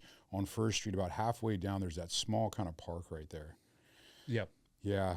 And so I took her out on that park, and there's like people out there, and I'm like, "Urgh," you know, and so a couple more people showed up, and I didn't want to do this around people, and so I like take her, like, I'm like, hey, come on, let's go down the rocks. So I have her like climb down the rocks, and we get on the beach, and we kind of walk up about, I don't know, 50, 100 feet, and it was the most shook I've ever been. I've been in some situations, bro, like in my, you know, younger days and things that, you know what I mean? Proposing is like, it's nerve-wracking. Bro, Yeah. it was tough. Like, I've been in some hairy situations. Like, I've told you about some of my friends, like, you know, but this was like the most nervous I'd ever been. It blew my mind.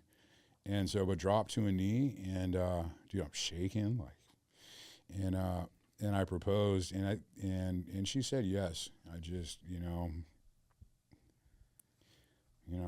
like, bro, Thank you, Lord. Thank you, God, man. Well, I think I think it's this too. Like, you should be shaking or nervous when you're doing something like that, because you're about to ask for a very big commitment, but it's not just a commitment. It's a bond, or like, it's something that you are literally like, hey, this is a contract that I'm, you know, going to be with you for the rest of our lives. And that's a big decision. I mean, for both parties. Absolutely. Right? Everything I went through in my life, with my parents splitting, and then just the experience that I have of witnessing other kids, like, I'm not going to, like, I'm going to be a good man. I'm not going to do anything stupid, you know? And so it's like, I'm making this commitment. I'm making a lifelong commitment. Like, that's it. Like, that's a wrap. And so, and I know it's the same for her. You know, it's like, if I don't cheat or do something like that, she's not going to leave me. You know, she's a Christly woman. And so it's like, this is it, man. And so, yeah, it was heavy. She said yes, bro. Like, man. That's amazing, dude. Did you get down on knee, you said? I did. See, my wife right now would be busting my balls. So I was so nervous when I asked her. I didn't even get, will you marry me out? We were at a dinner, and I was like, same thing, sweating, like, dude, I'm about to do this. And I pulled out the ring out of my pocket and just like slid it over to her. And she like looked at me, and she's like, is this it? And I'm like, yeah. She's like, yes. She's like, you are so weak. I was like, oh. But it was, She said yes, though. Yeah, that's all it. that mattered. Solid. Congrats, man. Yeah. Man, like, what best day of my life, I'd say, you know, because it's like I said earlier, man, the most important decision we make is who we choose to serve, and then who we choose to serve with, man. Yep. I mean, it's the biggest decision we make besides our faith is who we choose as a partner, because if that person can dictate everything, if your relationship is bad, you know, work, it transfers into everything, man. It's just biggest decision. And so I'm just so grateful for it, man. She's so awesome. She grew up, she was raised Pentecostal, so like she just got her ears pierced recently. Everything is a sin. And so of course, me being me, and her family, you know, it's like I come with history, you know. Hey. And so did the apostles. Right? Every single one of them. Yep. Yeah. And even Paul, you know, it's like, take somebody, you know, I think that's what God does, you know, is well, those are his strongest warriors, because they've been through it. Yeah. And they've come out the other side. And I truly believe that.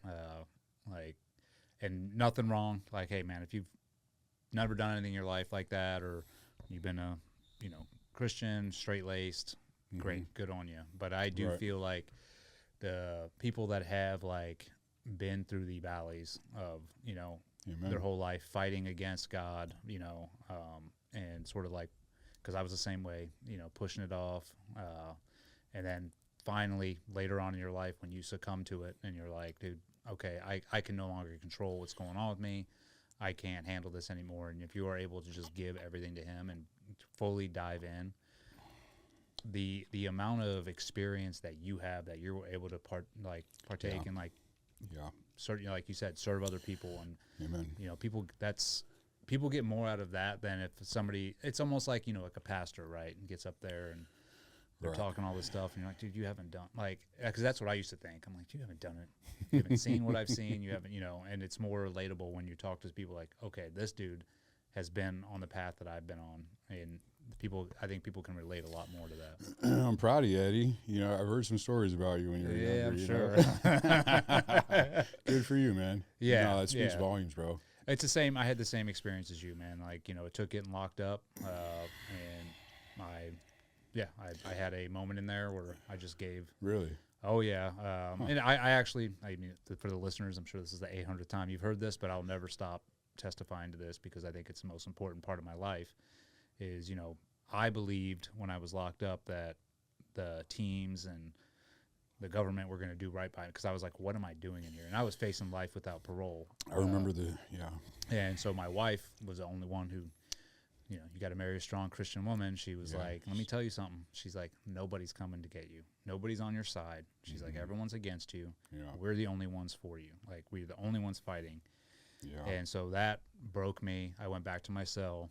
Because I just couldn't, I was so, like we talked about before, institutionalized, right? I was like, I've given everything to this organization, which was the SEAL teams. Yeah. And now they're coming after me. Yeah. And, it took me, I just got on my hands and knees and I talked out loud to God in my cell. And it was just like, take this from me. I'm like, whatever your will is. And even if I'm found guilty and I go away for life, like, I completely have trust in you. Like, I'm willing to take whatever's coming my way. And I say it each and every time. I physically, like, and I've done every drug like we talked about. I'm like, I've never had a feeling like that in my life. The weight that came off of me in that cell, like, physically.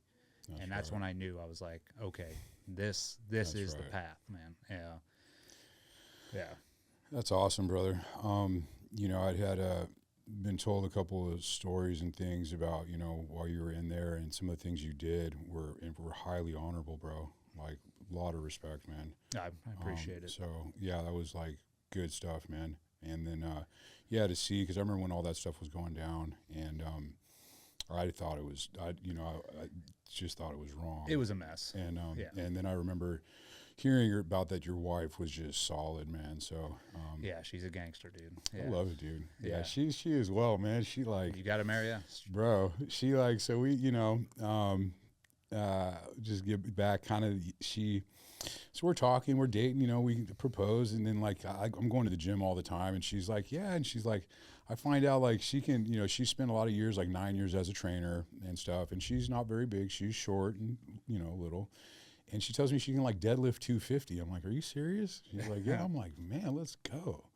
Beast, you know. And then all my listeners have heard this a million times too, but it's like, we're sitting there, and one day, and she, you know, I'm doing something, and she's, you know, talking to me, and she's like, yeah, you know, because we were talking about maybe eloping, you know, just getting married, because, you know, her family, there was challenges. She really was putting up with a lot, man. It was not okay, the way some things were going with her family, and there were some things that were at that time that were really, like, any other person would have made them crumble. You know what I mean? Mm-hmm. Like, it was like they were drawing the line, and, like, you know, and so she didn't back off at all, bro. She was, like, solid 100% of the time.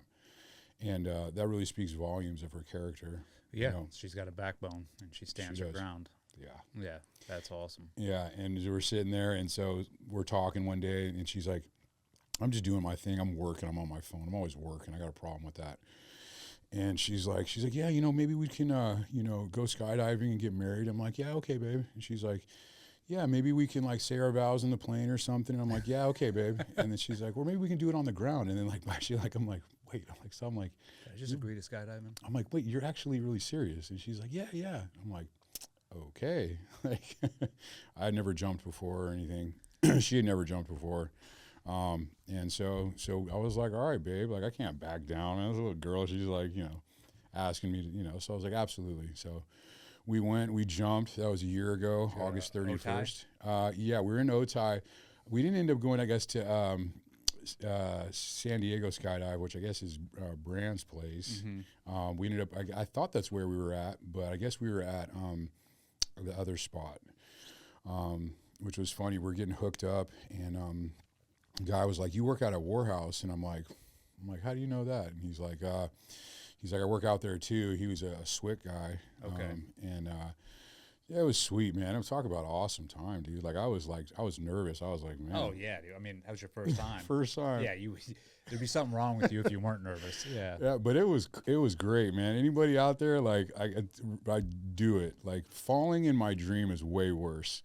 Like, it's calming, I think, jumping. I mean, Yeah. besides the initial, okay, I'm making this decision to jump out of this door into the sky, but once, because I was a big diver, like scuba diver. I grew up, my dad was a scuba dive nut, so I grew up that. And I say it's a lot like that. Like, once you get in the water for scuba diving, it's nice and calm. Like, you just, your bubbles, and you're like, dude, this is awesome. And to being in the sky is the same way. Like, once you're out and you're flying, it's like, it's peaceful to me. Yeah, it was unreal. I really enjoyed it. We almost went for our anniversary this year, but didn't. We had some other things set up. But wouldn't be surprised if we do it again here in the future. Yeah. And it's been awesome. We got together, I guess, like maybe April of last year. So it's been a year and change. And it's just been awesome, man. This is the first relationship I've had in my life that hasn't been toxic. All my relationships prior were, based, there were substances involved, or they're based on some unhealthy thing. And just having a relationship where our faith comes first, and then we just treat each other. I'm not going to say we don't have times where there's difficulties and stuff like that. We do, but we don't, we're not staying mad at each other. It's just a healthy relationship, and it's just a different ball game, man. Yeah. I mean, it sounds like it. You guys open, like, the big thing is like open line of communication too. Like, hey, because like not every marriage is easy. Like, you're gonna fall into some hard times or whatever. But I think if you have, like we talked about first, if you have Christ first, and then you have an open communication relationship, you're able to tell the other person, like, hey, this is how I'm feeling right now, for sure, because of this, and you won't get a backlash either. Communication's everything, man. Yeah. I just, I'm an open book. It's like whatever I'm thinking, I just tell her, and so it's been awesome. It's been it's been great. Started this business, and it had been Unchained. Yeah, Unchained Fit. When I initially had gotten out, it was actually when I was even on house arrest.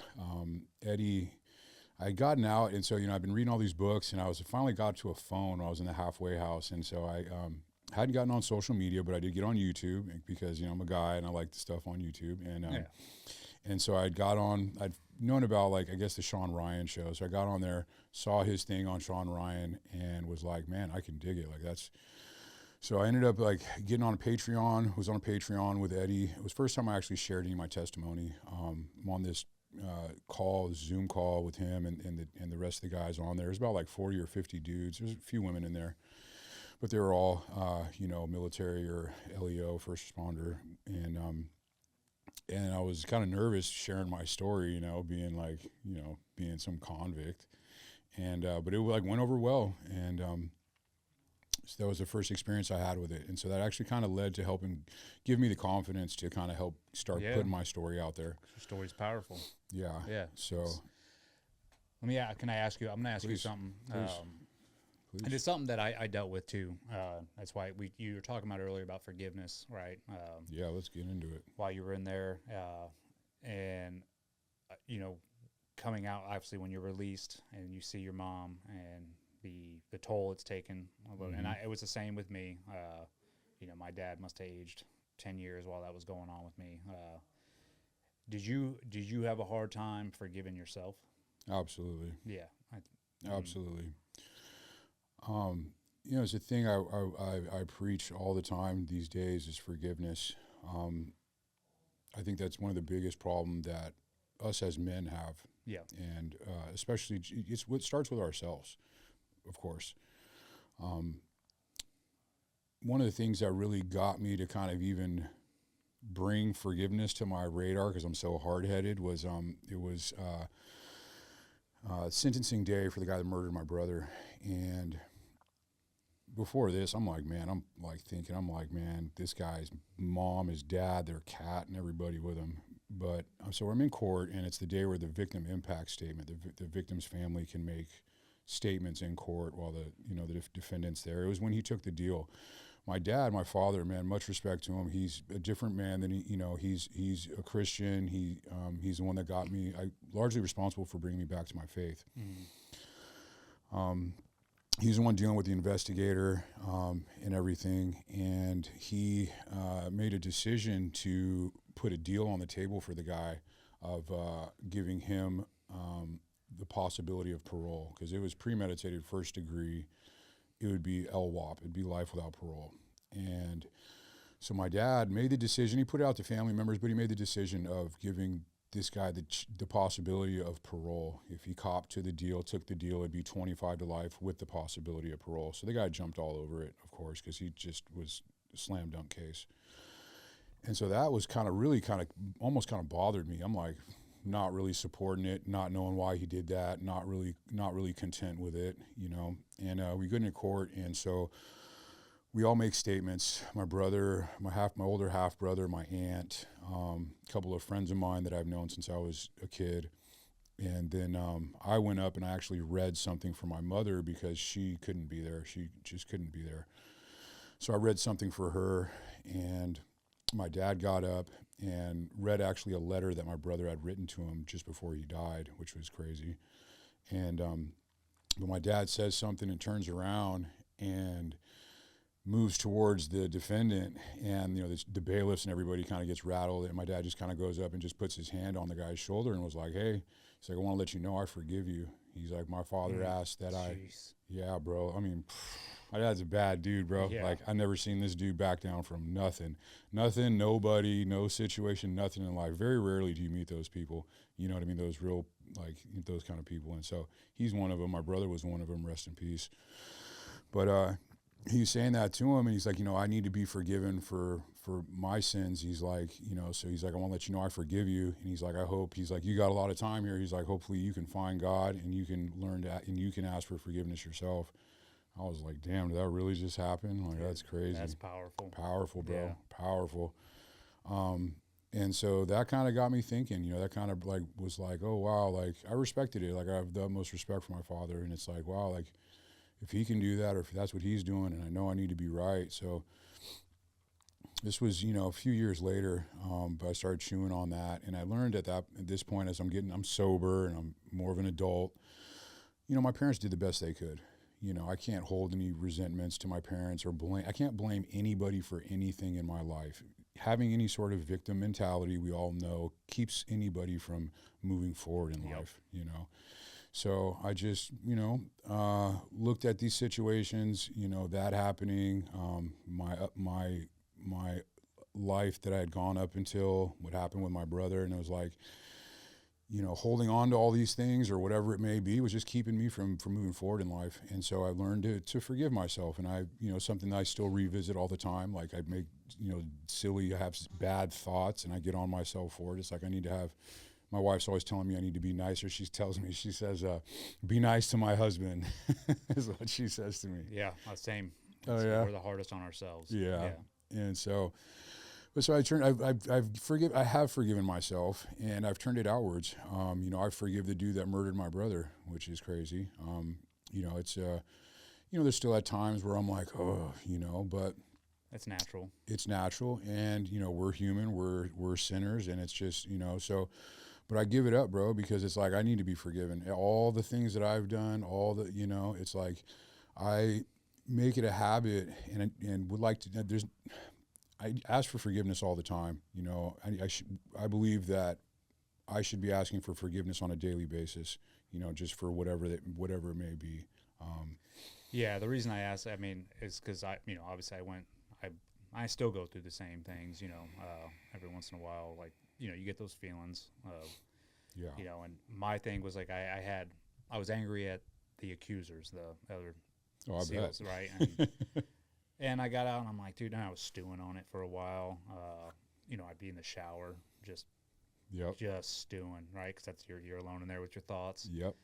But then people were like, oh, you need to work on forgiving them, and then I would be like, okay, and I knew that was the answer, because I'm like, what am I going to do to go after these dudes? Like, Right. no, I'd go back to prison, and so, but Right. what I came to realize, like, I cannot forgive them until I forgive myself, and that was the hardest thing for me to do, which is like, it's a constant work in progress. Right. Yeah, but I think that's why I brought that up, because I think that's good. the most freeing feeling once you forgive yourself, and then you're able to forgive others who wronged you or did things to you, and that is also another freeing feeling. Biggest, yeah, that's another one of the biggest feelings. And it's guys struggle with it all the time. Yeah, there's a lot of ego involved. Right. Yeah, Yeah.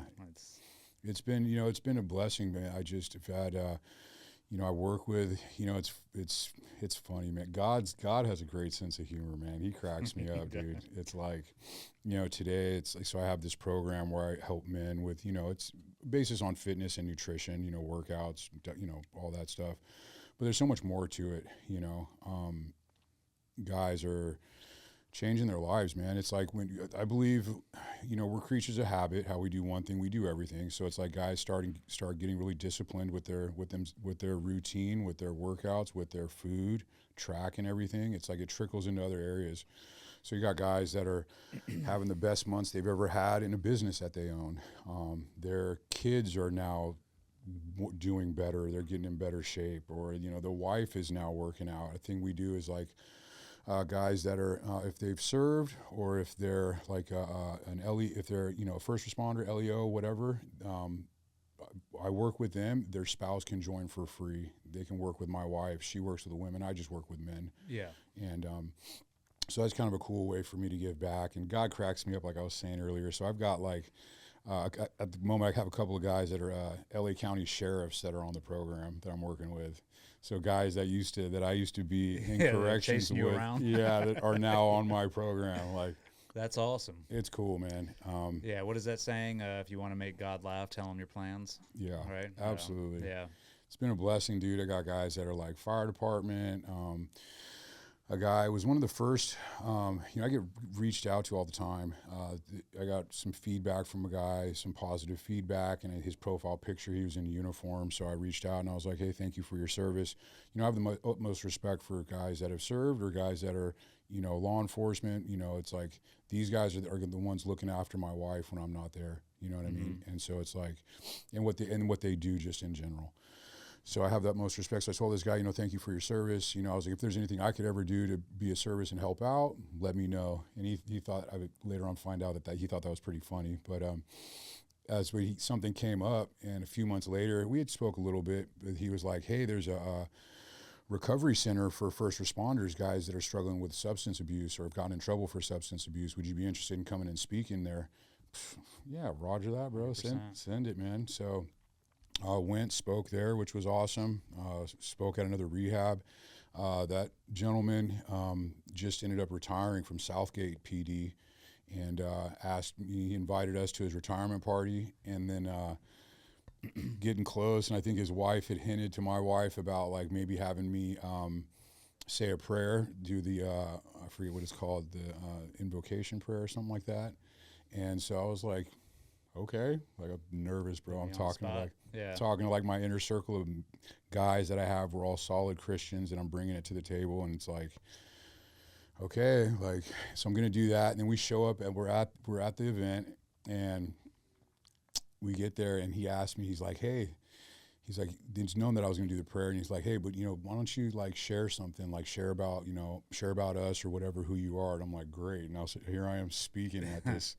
At this officer's retirement party. I mean, talk about full circle in life, bro. Yeah.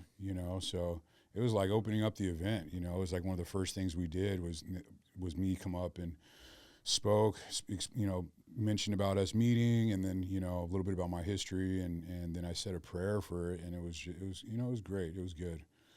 But just these awesome things, man, of just thing after thing after, just so many doors, opportunities, right? Oh man, it's been crazy, dude. It's been awesome. It's crazy when you turn your life towards God and just let Him direct you, the amount of opportunities and doors that open for you. And even in life, because even now, you know, you're going to face hardships again. Yeah.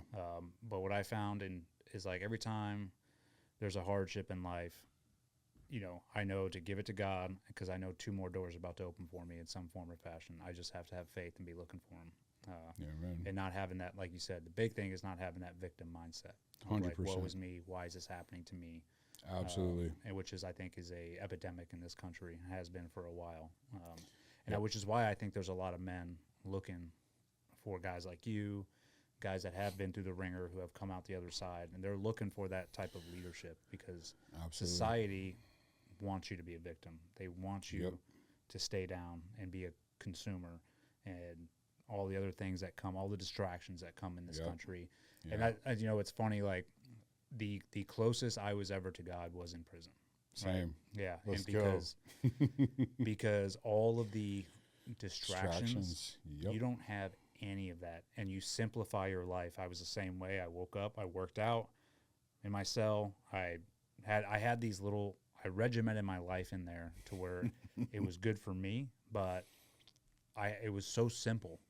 And I was like, dude, I'm walking a path that where I feel so good, even though I'm in prison right now and I'm facing life. Like, I don't know what's going to happen. And I found when I got out, I sort of started going away from that, right? Because then, not completely, but you know, life's distractions and everything. And I really had to buckle down. I was like, dude, I can't do this. So I get up same as you, like 4 a.m. and I have an hour and a half just to myself with God. And that's what sets me up for the day. And I think that's, like you said, these guys that are following you and you know, doing good things with their family, discipline is removing all the distractions from your life. It's having them focus on, like you said, like working out, you know, watching your diet, doing all these things. If you're focused on these little things, or actually they're big things to me because they're going to better your life, then you don't have time to focus on all the other distractions that's trying to pull you away from that. Definitely, 100%. I agree with you 100%. You know, we really shared the same experience. The experience you had in prison is the same experience that I've had, and how powerful that is. I don't think people will ever understand unless they experience it. You hit the nail right on the head, though, and it really, you know, getting out as well. Like there are times like it can be distractions. You know, the currency of today is attention. That's the currency. You know, everything's fighting for our attention. Yeah. And I make it a point as well. I think it's best to get up early, have a little quiet time. You know, if you got to go out on the patio, go out in the backyard, get some quiet time. Don't look at the phone. I'll you know, bring my notifications down just to make sure, like, you know, nothing's happened with my family, or there's none of my boys contacting me at 3 a.m. because if I would be slacking at that point because I should have been up then and got to the situation. But just make sure none of that's taking place, and then put it aside and go do my studies. Spend that time. It's so important. That's where the growth is made. Yeah. And it's just so much. Journaling's been a big thing for me as well. That's a big thing I push with a lot of my guys as well. A lot of guys don't know where to start, and I think if you're out there, you're listening, you know, do yourself that favor, get that quiet time, but get into a journal, man, and just start writing some things that you're grateful for. I believe that has been a key thing for myself as well, is keeping an attitude of gratitude, being grateful, man. It's like being in those places, you know, it's like we become grateful because of just, I mean, we have it really good here. I mean, we can go to the store, we can go to a gym. You know, when you're in those places, you don't have you don't have the luxuries and just the wonderful things this great country provides for us, man. You know, is it perfect? No, this country, is there problems with, you know, higher ups? Yes, you know. But when it's down here, I mean, we have things pretty good, and I think people take so much for granted. You know, I've done reels in the past, like on Instagram, where it's like I'm telling guys, like, maybe you need to go to prison, man. You know, it's like that's my wife and I were just having this conversation today. Just, you know, we were talking about, of course, all the week last week, right? It was a rough week for the whole country. Absolutely. And just seeing all these people, you know, take to social media and like spew whatever their ideals are, and it's on both sides. And I'm like, dude, I'm so great. Like, we both were like, we are so grateful for the road that we traveled down, as rough as it was, you know, just being in the SEAL teams, losing, friends left and right from going to war, and then obviously to top it off, the whole prison thing at the end. You have a greater appreciation for the little things in life because those have been taken away from you, or you've seen them taken away from people. Amen. And that's, and I don't think I don't want anybody to go to prison or No, or I anything don't. like I that. don't But either. I do get that sentiment where it's like Yeah. you haven't had things stripped from you, Right. so you don't know how good that you have it. You're Yeah. entitled right now. 100%. So it's hard to sort of make people understand that haven't had that yet, and they're just like, what are you Right. talking Yeah. about? I would never want anybody to go to prison. No. I would never want anybody to commit a crime because that's the only way they would have to go to prison. An alternative to that would be like, yeah, join the military. I support that 100%. But that's the messages like you just touched on. It's like people are just so ungrateful. People are so entitled these days, and it's been a rough week. And I think one thing that I'll just kind of mention on it is that,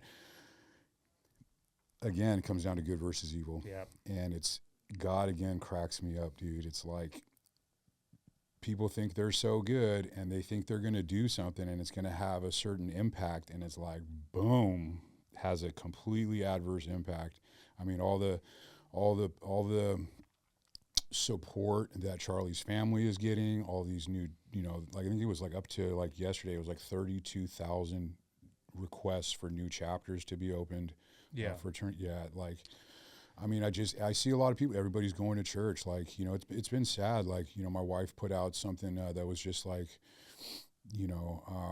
was just a verse. Babe, what was it? I got to cut over here. You put it on Instagram. Charlie's seen Jesus today, and he's hearing, "Well done, good and faithful servant." She puts that on Yeah. Instagram, and she's gotten almost as many thousands of comments, almost equal to the likes they've got, and they've all been, except for very few, not positive comments. But I think, but the point I'm making here is I've seen and heard and know of a lot of people that haven't been to church in a long time and are going to church. And there's a lot of these movements that are taking place that there's, so I think that it was meant to have a negative impact, but I think it's really gonna, Christianity has grown the most during times of persecution. Yes. Fact. Fact. I'm going through the book of Acts right now, and Good. that's when Saul was going around persecuting all the Christians, and Yep. that they just became stronger because of that. And that's what I believe with Charlie is Mm-hmm. as sad and tragic as that is. I'm like, he's a martyr, and I think his voice will only grow 1,000 times stronger from here. 100%. I don't think he would have done anything different either. No, and he's exactly where he knew he was going to be right now. Absolutely. And I think, the biggest thing is to celebrate, like my wife has said, that's what he has heard. And,